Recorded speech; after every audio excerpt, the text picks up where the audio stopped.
Welcome back to more Dead Game News. This is the third episode this month since starting this. So it's not just my imagination. We're killing off games faster than ever. Okay, a bunch of news. First up, mobile games. I have two this time. The first one was reported to me by William Lowry. The game High Noon 2 is being shut down. It was a Wild West dueling style game. And it's being shut down today, assuming I get this video up in time. Next, several people reported to me that the game Sonic Runners is being shut down. It's a Sonic the Hedgehog endless runner game. It looked okay, though this may sting for Sonic the Hedgehog fans, as they're still hungry for more good Sonic games. And this one was not terrible. So hey! Next, Sean Robinson pointed out that the person behind the Dreamcast server emulator software mentioned in the last episode is Petter Crossbakken, whom I hope I'm pronouncing correctly. This is an important point because it means it's just one guy keeping Dreamcast multiplayer alive. If he stops, then that's it. There might not be any more development. He's not planning to, but it just shows how fragile all these restoration projects can be. Also regarding last episode, Casey reported to me that the software Xlink Kai can re-enable multiplayer capability for the PlayStation 2 and Xbox games, among some others. Now that sounds nice, but there's a few problems with this. First, this doesn't do anything for games that actually need to connect online, like Final Fantasy XI. Second, this only tricks the game into thinking it's working with local multiplayer. So if there's some additional online functionality, you still lose that. Finally, as I understand it, you still need to connect to the Xlink servers for this to work. So what if Xlink goes out of business? We're back to where we started. I mean, it's good these games are still playable, but it's not really a solution unless individuals can run the games on their own. Next, John has reported that a prototype for Toontown 2.0 has been released not long ago by YouTube user LoopyGoopyG for download to run in the Unity engine. This is just a prototype, but it was meant to be a sequel to Toontown Online, another game that was killed a few years ago by Disney. Toontown was an MMORPG all about cartoons. It has since been resurrected by the Toontown Rewritten group and can be played today. So if you wanted to go online and live in the world of Who Framed Roger Rabbit without all the seediness, then Toontown is still up and its sequel prototype can be viewed also.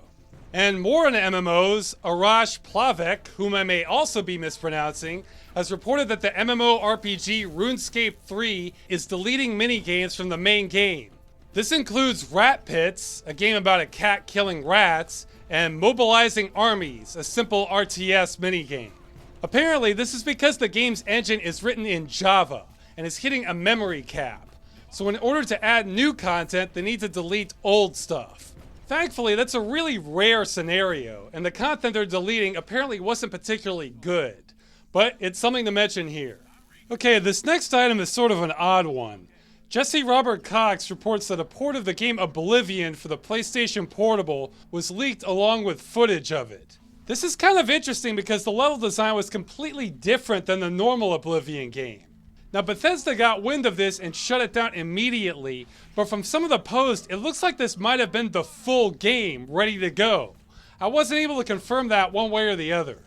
Now normally I would never fault a company for not releasing an unfinished game or shutting it down because game development is a huge undertaking. There are many things that can go wrong. Not all games make it to the finish line, that's understandable. Now I could be wrong, but in this case it sounds like the game was done. So shutting it down seems awfully mean-spirited in that case. Probably because of their lawyers. I'll come back to that in a second. Finally, Joseph Tauscher has reported to me that the online tactical card game Scrolls by Mojang will be shutting down on July 1st. Now Scrolls has two big claims to fame. The first is that it's the first game by Mojang that is not Minecraft. The second is this game got a whole lot of attention a few years ago when Bethesda tried to sue Mojang for using the word Scrolls in their game title, because they make the Elder Scrolls games like Oblivion and Skyrim. And yes, that whole situation was as stupid as it sounds. Now you might think this is an example of them trying to protect their trademark, but no, it's going way beyond that. It's more a matter of their lawyers wanting to sue everyone and everything for any reason at any time. You know how people stereotypically don't like lawyers? Well, stuff like this is why. At the time, Notch challenged Bethesda to a game of Quake 3, saying the winner could keep the copyright. They declined because that would have been too cool a resolution. Anyway, none of that ended up mattering because the game is shutting down. Now, I want to emphasize this is the same company that Microsoft bought for $2.5 billion. Scrolls is literally the second game they've produced. It's almost a year and a half old and it's being killed. So the message you should take from this is no game that relies on a company's server is safe, guys. $2.5 billion couldn't protect this game from being shut down after a year and a half. Man, I get bitter making some of these episodes, but you can see why. The message I'm trying to spread here is too many game companies don't care about their own games. So hopefully we can get more of them too eventually. Alright, that's it for now. I'm keeping my fingers crossed we don't have more news soon.